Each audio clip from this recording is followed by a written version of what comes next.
তুমি কি জানো একটি ফাংশনের বিপরীত ফাংশন কিভাবে নির্ণয় করতে হয়, অথবা ওই বিপরীত ফাংশন দ্বারা আসলে কি বোঝায়? দেখো, এখানে একটি ফাংশন f(x = 2x + 3), অর্থাৎ এখানে তুমি যদি x এর একটা মান বসাও, এই ফাংশনের মান অর্থাৎ y এর মান পাবা। সেটাকে আমরা একটু ক্রমজোরে লিখে পাই। দেখো, যদি তুমি এই ফাংশনে 1 ইনপুট দাও, আউটপুট কি পাবা? 2 × 1 অর্থাৎ 2 + 3 5। এটা x এর মান, এটা y এর মান। আরেকটি বসাও, 2 যদি বসাও তাহলে 2 × 2 4 + 3 অর্থাৎ 7। তাহলে বিপরীত ফাংশনটা কি? চল আগে দেখি এটা কিভাবে নির্ণয় করতে হয়।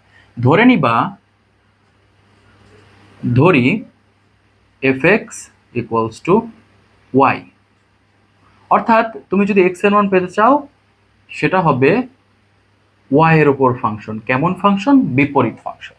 এবার তুমি ধরে নিছো y = fx, তাহলে এখন তোমার কাজ হবে y = 2x + 3।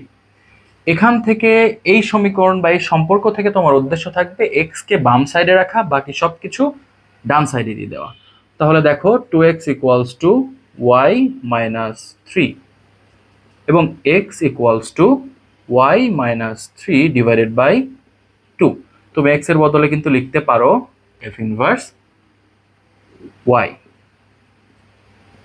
y - 3 / 2। কোনো ফাংশনকে আমরা স্বাধীন চলক দিয়ে লিখি, কিন্তু y কে সাধারণত স্বাধীন চলক লেখা হয় না, তাই আমরা এই চলকটাকেও x দ্বারা পরিবর্তন করে দিব এভাবে।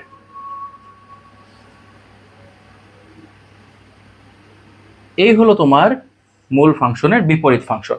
কিন্তু এটা দ্বারা আসলে কি বোঝায়? দেখো, এই ফাংশনটাতে যখন তুমি 1 বসিয়েছো তুমি 5 পেয়েছো, হোয়ারএজ এই ফাংশনে তুমি যখন 5 বসাবা তখন আসলে 1 পাবা। দেখো, একটু বসিয়ে দেখো।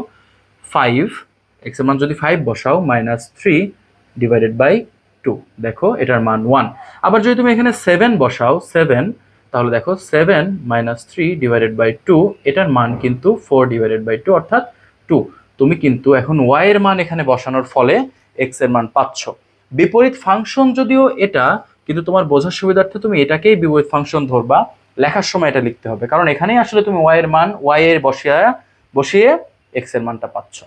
এটা দ্বারাই তোমাকে আসলে বিপরীত ফাংশন তোমাকে এটাই বোঝায়। এভাবেই বিপরীত ফাংশন নির্ণয় করতে হয়।